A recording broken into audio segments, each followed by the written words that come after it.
देखो स्टूडेंट्स, उसके बाद क्वेश्चन नंबर जो 2 है वो मैं आपको होमवर्क दे रहा हूँ। क्वेश्चन 3 जो है वो आप देख लेंगे। क्वेश्चन 3 भी मैक्सिमाइज का क्वेश्चन है। क्या दिया इस एग्जाम्पल में? Maximise z is equal to 7x plus 11y। ये हमारा क्या है स्टूडेंट? ये हमारा ऑब्जेक्टिव फंक्शन है, ठीक है। और ये क्या है स्टूडेंट? हमारी ये है इनइक्वालिटीज। एग्जाम पे इसमें लिखना नहीं है, मैं समझाने के लिए आपको लिख रहा हूं। ये ऑब्जेक्टिव फंक्शन है और ये इनइक्वालिटीज है, ये कंडीशन है, ठीक है स्टूडेंट्स। अभी देखो एग्जांपल एज इट इज लिख नहीं रहा हूं मैं, ये एग्जांपल है, इसका सॉल्यूशन। फर्स्ट स्टेप क्या है? Convert in equation into equation. Convert equation into equation. तो फर्स्ट क्या है? 3x plus 5y less than equal to 26 है, तो इसका इक्वेशन क्या आएगा? Therefore 3x plus 5y equal to 26, ये आ जाएगा इसका इक्वेशन। उसके बाद इस इक्वालिटी का 5x plus 3y less than और इक्वल टू 30 है, ठीक है स्टूडेंट्स। इसमें क्या आ जाएगा equation? Therefore 5x plus 3y equal to 30। अभी क्या करना है स्टूडेंट? मुझे इसके कोऑर्डिनेट्स फाइंड करना है। तो देखो मैं फर्स्ट इसमें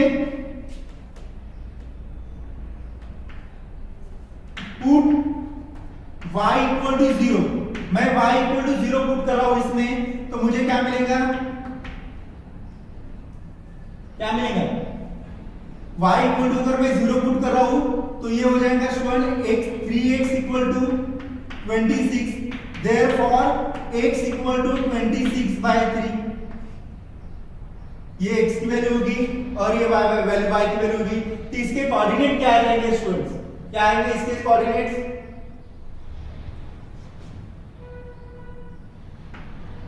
0, 23। नाउ पुट, अभी मैं x इक्वल टू 0 पुट कर रहा हूं इसमें, तो क्या मिलेगा मुझे? 5y equal to 26। तो देयरफॉर y इक्वल टू क्या मिलेगा? 26/5। जब मैं x की वैल्यू 0 पुट करता हूं तब मुझे y कोऑर्डिनेट 26/5 मिल रहा है। जब मैं y की वैल्यू 0 पुट कर रहा हूं तब मुझे x की वैल्यू क्या मिल रही है स्टूडेंट्स? 26/3, ठीक है। तो यहां पे मैं लिखूंगा देयरफॉर पॉइंट ऑन, इसको मैं ग्राफिकली लिख लूंगा, ठीक है। टेबल जब बनाऊंगा तब ये लिख लूंगा। अभी इसमें देखो पुट y इक्वल टू 0, तो देयरफॉर ये क्या मिलेगा मुझे? 5x equal to 30।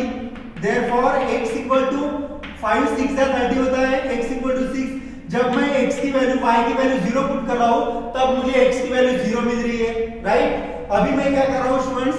Now put, अभी मैं x की वैल्यू 0 पुट कर रहा हूं, मैं इसको इक्वेशन 1 दे रहा हूं, इसको इक्वेशन 2 दे रहा हूं। तो इक्वेशन यहां पे जब मैं x की वैल्यू पुट कर रहा हूं तो इक्वेशन 2 इंप्लाइज क्या मिलेगा? 3y equal to 30। Therefore y equal to 10। जब मैं x की वैल्यू 0 रखी मैंने तब मुझे y की वैल्यू 10 मिली। जब मैंने y की वैल्यू 0 रखी तब मुझे x की वैल्यू 6 मिली।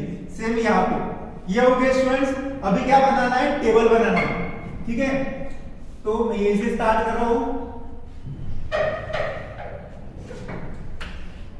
टेबल में फर्स्ट इसमें क्या लिखा था? लाइन लिखा था।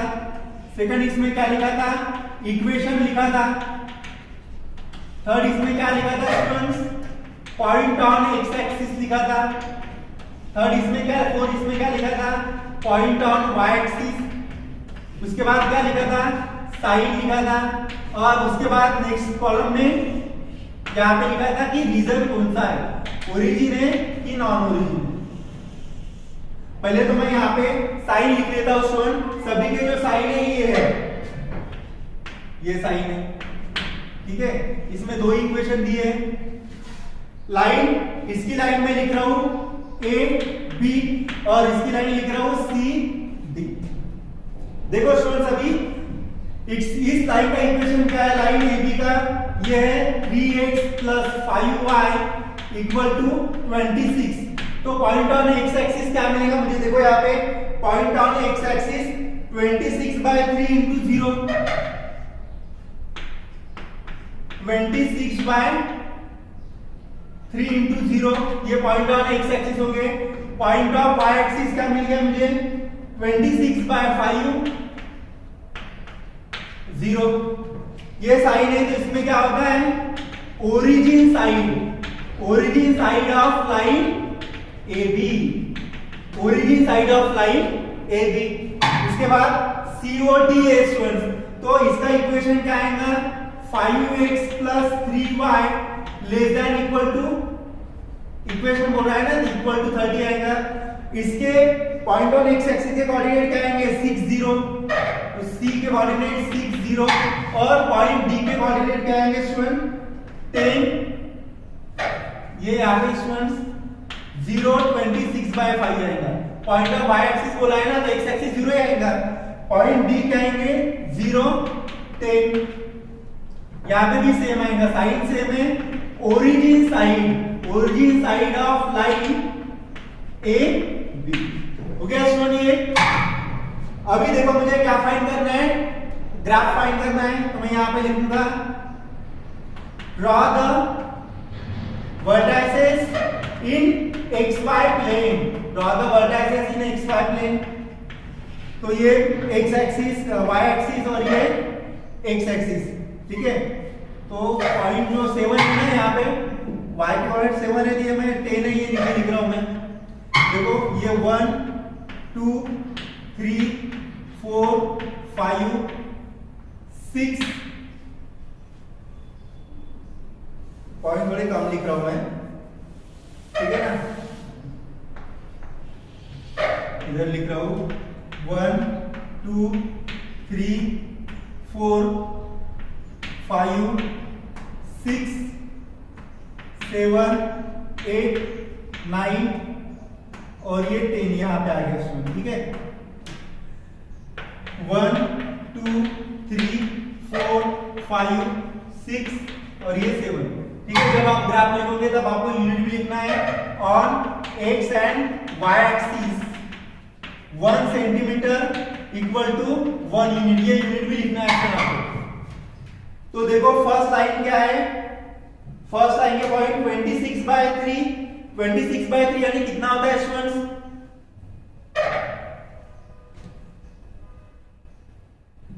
26/3, 3 8 जा 24 होता है, 3 8 जा 24 यानी 3.6।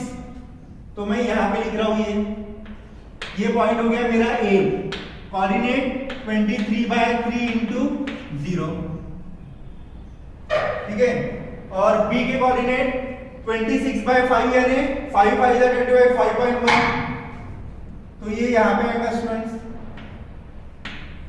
ये कोऑर्डिनेट है B के 0 26/5। अब इसको ड्रॉ कर लो स्टूडेंट्स।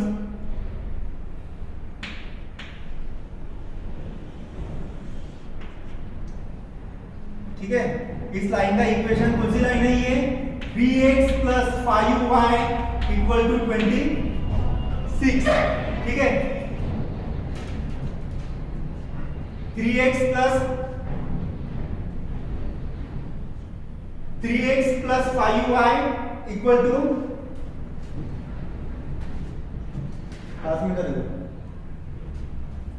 3x + 5y = 26, ठीक है।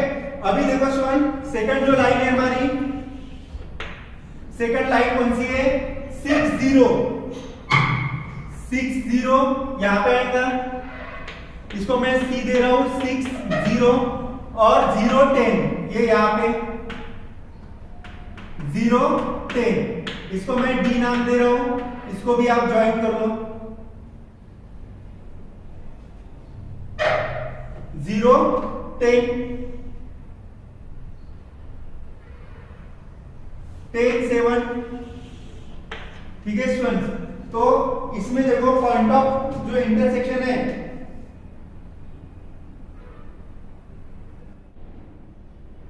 यहां पे देखो स्टूडेंट्स पॉइंट जो मैंने ड्रॉ किए उसमें थोड़ी मिस्टेक हुई है। देखो यहाँ पे 3 8 जा 24 होता है ना, 3 8 जा 24, 3 6 जा 18, यानी ये 8 पॉइंट के बाद में आएगा, ये इधर आ जाएगा 8 और यहाँ पे 9, तो इसके करीब आ जाएगा ये पॉइंट ए मेरा 26/3 0 मैंने यहाँ पे 4 पे प्लॉट किया था। अभी ये लाइन यहां से ड्रॉ करनी पड़ेगी स्टूडेंट्स, ये पॉइंट और ये पॉइंट सही है। अभी इसको मैं P नाम दे रहा हूं, इसके कोऑर्डिनेट लिख रहा हूं मैं x एंड y। अभी देखो इस लाइन का फिजिबल रीजन ये आएगा, लेकिन हमको कॉमन फिजिबल रीजन चाहिए स्टूडेंट्स, क्योंकि क्या बोला है इस साइड के लिए ओरिजिन साइड ऑफ लाइन ये भी बोला है, बराबर है स्टूडेंट्स। तो फिजिबल रीजन ये आएगा हमारा फिजिबल रीजन ये आ जाएगा स्टूडेंट्स। अभी इसमें लिखना है, क्या लिखना है, the feasible region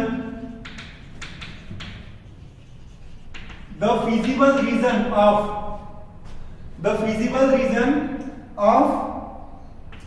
shaded portion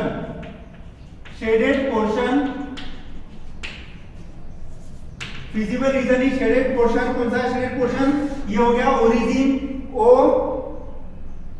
इस पॉइंट को मैंने C नाम दिया है, OCPB, OCPBO। Feasible region is OPD, which is shaded in the graph, ये जो पोर्शन है ये शेडेड दिया है स्टूडेंट। अभी मुझे इसके क्या फाइंड करना है, वर्टाइसेस फाइंड करना है।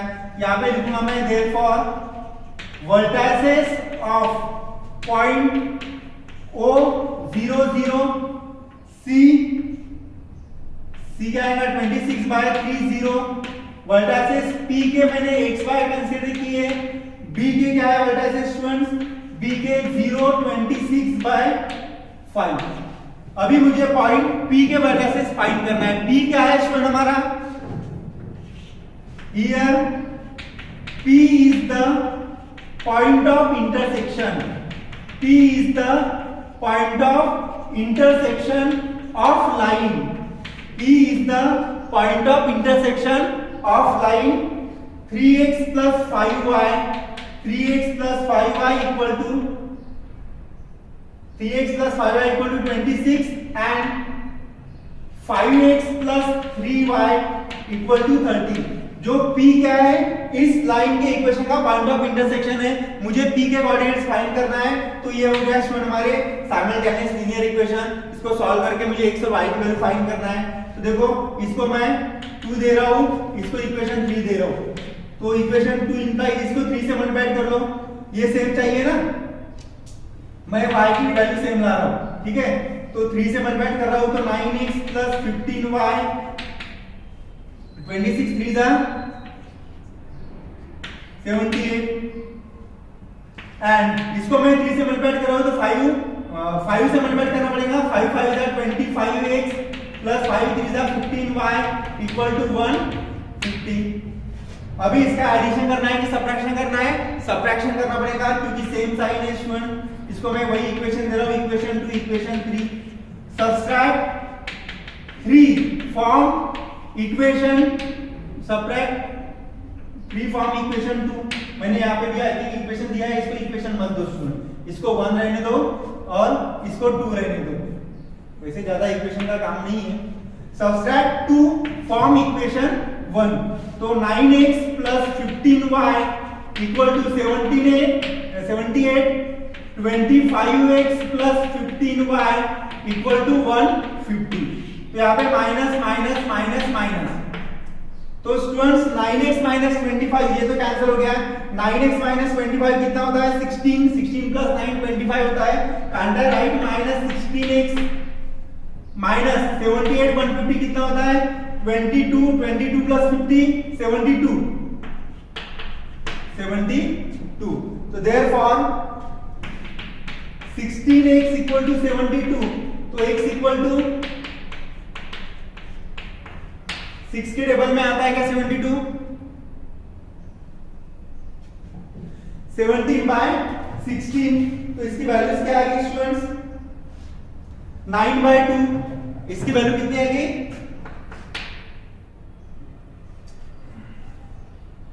8 के टेबल में 8 2 जा 8 9 जा 9 बाय 2, 9 बाय 2 यानी 4.5। ये वैल्यू आपको स्टूडेंट किसमें पुट करना है put in equation, put in इसमें पुट कर रहे हैं, इसमें पुट कर रहे हैं। इसमें अगर मैं पुट करता हूं तो 9 4.5 plus 15y equal to 78, therefore y equal to, मैं इसकी वैल्यू डायरेक्ट लिख रहा हूं, इसकी y की जो वैल्यू है ये आती है 2.5, y की वैल्यू क्या आती है 2.5, 2.5 x y की वैल्यू और x की वैल्यू 4.5। तो देयरफॉर इस साइड का पोर्शन में मिल रहा है स्टूडेंट। तो कोऑर्डिनेट्स क्या आएंगे p के, ये मुझे याद रखने पड़ेंगे, ये मैं इसका स्क्रीनशॉट निकाल कर रख लो, ये मैं मिटा रहा हूं। p के कोऑर्डिनेट्स क्या आएंगे स्टूडेंट्स, ये यहां पे आपको लिखना है। Therefore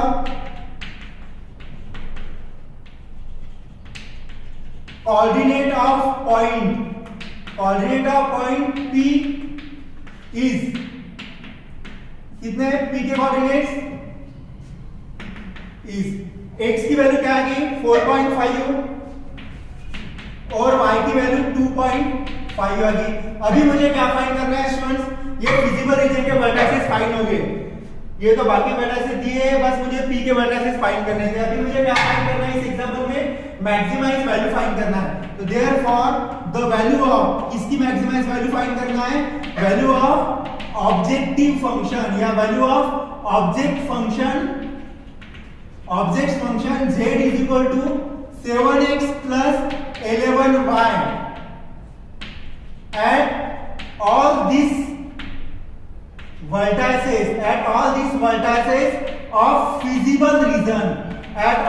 vertices of feasible region, तो देखो स्टूडेंट पहले क्या आएगा z ऑफ 0 आ जाएगा, उसके बाद z ऑफ विच पॉइंट, उसके बाद z ऑफ c, उसके बाद z ऑफ p, उसके बाद z of b।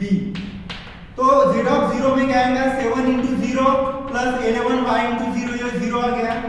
z of c में 7 into 26 by 3 प्लस 11 into 0।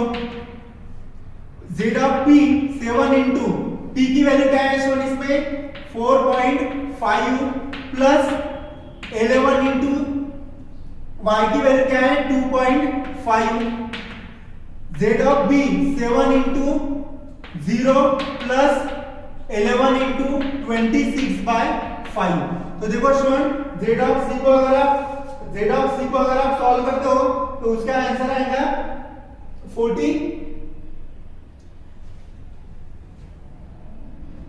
इसके जो कोऑर्डिनेट है स्टूडेंट, ये कोऑर्डिनेट 6 1 है, ये कोऑर्डिनेट क्या है 6, इसके कोऑर्डिनेट 6 0 है ना, 6 0। तो ये क्या आएगा 7 6 42। उसके बाद इसके जो इसका जो आंसर है वो मैं लिख रहा हूं, ये आता है स्टूडेंट 59, ये आता है 59 और इसका जो आंसर है ये आता है 286 by 5, 286 by 5 यानी होता है 57.2। तो ये इसका कैलकुलेशन का पोर्शन है, ठीक है, इसमें कैलकुलेशन के लिए टाइम लगेगा, इससे मैंने डायरेक्ट उसकी वैल्यू लिख दिया, आंसर लिख दिया। आप एक बार चेक कर लेना। देखो इसमें मैक्सिमम वैल्यू कौन सी इसमें आ रही है स्टूडेंट, इस वैल्यू के लिए आ रही है। मैं यहां पे लिख सकता हूं therefore z has maximum value, therefore z has maximum value is 59 when when x equal to 4.5 and y equal to 2.5। ठीक है स्टूडेंट्स, तो इतना अगर आप लिखते हो तो आपको 4 में से 4 मार्क मिल जाएगा। ठीक है स्टूडेंट्स, तो ये जो कोऑर्डिनेट जब आप टेबल में बनाते हो तो देखो इसमें कुछ कंफ्यूजन नहीं रहना चाहिए। जैसे एक बार कोई पॉइंट अगर आपके हाथ से मिस हो गया तो उसका ये जो ग्राफ है वो ग्राफ नहीं आएगा। जैसे मैंने यहाँ पे मिस्टेक हुई थी वैसे मिस्टेक नहीं करना है। ये जो पॉइंट ऑफ इंटरसेक्शन है ये आना चाहिए। अगर ये पॉइंट ऑफ इंटरसेक्शन नहीं आया तो फिजिबल रीजन भी नहीं आएगा, और फिजिबल रीजन नहीं आए तो आपका आंसर भी नहीं आएगा। ठीक है स्टूडेंट, तो ये हो गया थर्ड एग्जांपल। सेकंड वाला एग्जांपल मैं आपके लिए रख रहा हूँ और आज का वीडियो यही स्टॉप कर रहा हूँ। नेक्स्ट वीडियो में हम और मैक्सिमा इसके एक या दो एग्जांपल देख लेंगे।